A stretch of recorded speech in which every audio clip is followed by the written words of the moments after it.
Chelsea won, Sunderland 2, somehow from being 1-0 up at minute 4, Sunderland go on to win in the 93rd minute at Stamford Bridge, taking home all 3 points and leaving Chelsea in absolute despair. That was a shocking game of football, guys. It was a really poor result and I don't even know how I feel about it. I am angry, but I also looked at the 6 minutes of added time and I thought, if there's one team that looked like they're going to score a goal, it's Sunderland, and that's exactly what it was. We would have been disappointed with a draw, but frankly, to throw it away the way we did is beyond disappointing. So we're going to talk about the game, guys, what went wrong, how we have gotten here. If you're new to the channel, welcome. Please hit the like button and subscribe if you haven't done so already. But where to even begin? This was a game of football that we were supposed to win to make it 5 wins in a row, a streak that we haven't managed to really achieve.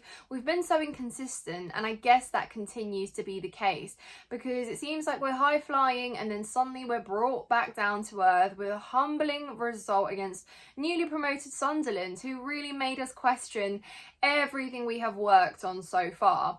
It was so subpar. We had the players, we had the tools, and it was absolutely a game we should have won.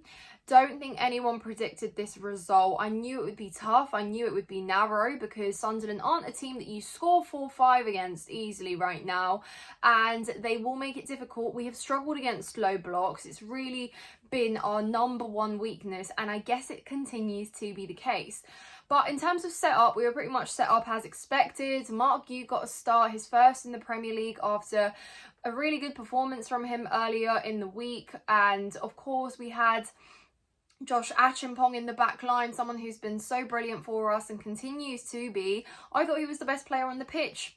He didn't need to get subbed off, but we will talk about that later. João Pedro in the 10 behind Mark Gu, and then Garnacho and Neto occupying the flanks. Midfield as expected, fullbacks as expected. So we're pretty much thinking this should be an easy game that we win. And it is entirely not really the case. We go 1-0 up, minute 4. Garnacho is played in by Neto. Garnacho maybe with a bit of luck, but he puts it through the keeper's legs, takes a little bit of a deflection off his leg, and it rolls into the net. And we look like we're 1-0 up, and we're thinking, okay, we're totally in control here. I said it's so important to get an early goal against Sunderland because then they will sit back at you and they will make it so difficult. They'll make you work for it, and it was just crucial that we scored first. But after the goal, we just seemed to be so lackluster and so sloppy in our passing. I don't know what it was about us today, but we couldn't string more than 3-4 passes without getting intercepted, entirely shut down. The one-on-one duels across the pitch were heavily in favour of Sunderland. We were really poor one-on-one, and we just kept getting played through, even at times when we looked like we were dominant, because we just couldn't do anything in the final third. It looked like our attack was just completely new to each other and they just couldn't really produce anything for the life of them. And you know, after the minute 90, I thought we could have had an extra half in that game, and it didn't look like we were going to score a second goal ever today. It was just really poor. Midfield, we were being played through so easily, and unfortunately, I hate to say this, but Enzo and Caicedo were both subpar today. I think in terms of getting involved in the build up of play, it was really difficult, and we kept going out to the wings every single time in the first half. It was just such a predictable way of playing. Pass it into Neto dilly-dallies with it on the flank, passes it back into Reece James, and either or lays off a cross that is either over hit, under hit, or just goes and meets absolutely nobody in the box. And then the same on the left occasionally with Garnacho, but we kept playing wide, and I just needed us to try and play through the middle a little bit. You had Enzo so far out wide, so it meant that João Pedro and Mark Gu were just completely shut out from the game. And of course, spotlight is on the pair of them, because I think between them they might have had maybe about 5 or 6 touches in the box, and that's perhaps a little bit optimistic to say. But I thought they were really shut out. There was no creativity or anything produced, I guess, for them. And so it made them both really ineffective. And I thought against Sunderland, who are sitting back right now, we can't keep playing out on the wings. It's so predictable, and they knew exactly what they were doing, so they were doubling up on our wingers, and it just really meant we couldn't do anything. So I wish we could have played through centrally a little bit more. I guess this is where we miss Cole Palmer so much, because he is such a crucial player at unlocking low blocks and providing just that extra intelligent pass that can perhaps play a man in behind or whatever. But we had none of that today, and really it was just so poor. So really disjointed in attack, really disjointed with our passes. Aerially, there was no threat at all. So no matter how many crosses were spammed in, neither was getting met. And from set pieces and corners, I wasn't even happy when we were winning corners, because again, every single time Sunderland were just clearing them out, and there was again no threat whatsoever.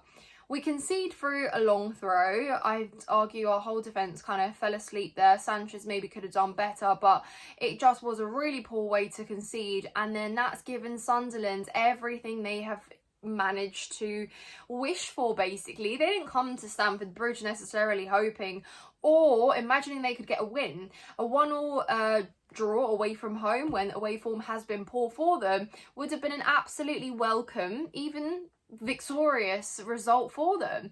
But no, they decided to go a step further and win it anyway, get the 3 points, and yeah, you'd argue that they deserved it in the end. The second half, I thought we need to see some change in personnel. We need to switch something up and come out with a new idea, because Sunderland were just coping so well. And even so, we were dominant in possession, but what were we really doing with it? Nothing much. And I can't really, apart from maybe 2 or 3 shots at the keeper, think of any other opportunity or time rather that we troubled him or made him work hard. He was pretty chill the whole game, and again, that just came from the fact that we had no threat from open play, no threat from set play, so it just was very easy to contain us. So really poor on that front.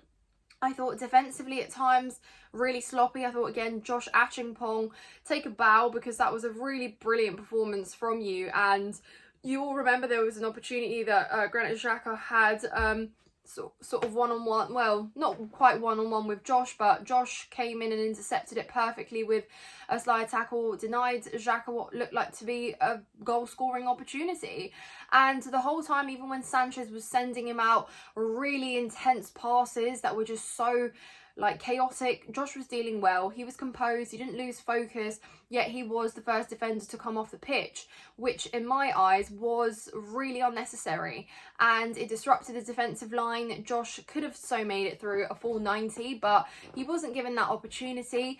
And you're looking at that winner in the 93rd minute, and you think Josh probably could have done better. Chalobah and Tosin, between them, very poor defending, and I will obviously speak about them because they are at fault, but none of the team tracked back, and that's where you get the latter stages. The lack of urgency is really what came back to bite us, because we were not in it. We looked like we were the ones who were going to be complacent with a 1-1 draw at home, and we just looked like we were ready to accept the fate, blow the full-time whistle, take the 1 point and move on to the next.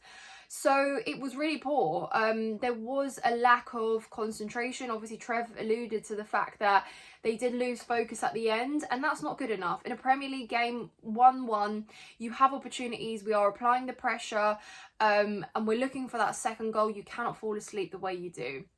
So really poor on that front, and I just thought there was nothing to us, really nothing to us. A very poor display, and it easily goes down probably as one of the worst performances that we have seen this season. But this inconsistency that we are demonstrating is a cause for concern.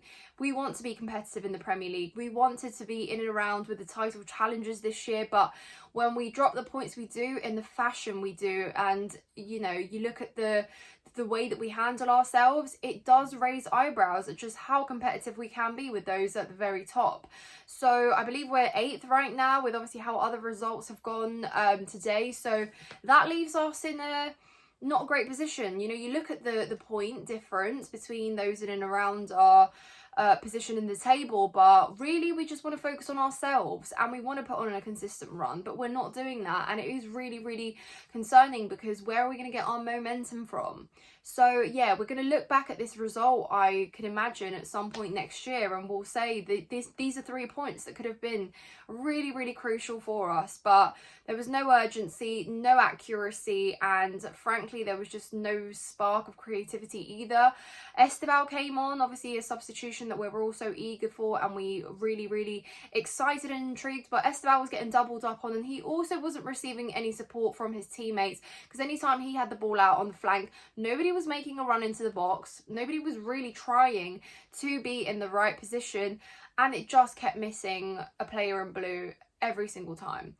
So yeah, overall really, really poor across the whole park. Maresca's obviously got some really big kind of decisions and stuff to make, or rather think about how he was tactically outplayed as well. So really, really big question marks. Really, really just after what has been a decent run of games for us, to just smack ourselves back into the ground with this result isn't great. But we've given Sunderland a lot of self-esteem, and I just have to say fair play, because that was a very inspiring way to go and get the win. When you saw that Chelsea were there for the taking, and even though you weren't the better team in large stretches of the game, to go out and do that, I thought, yeah, fair play. There was a very, very decent collective display from them.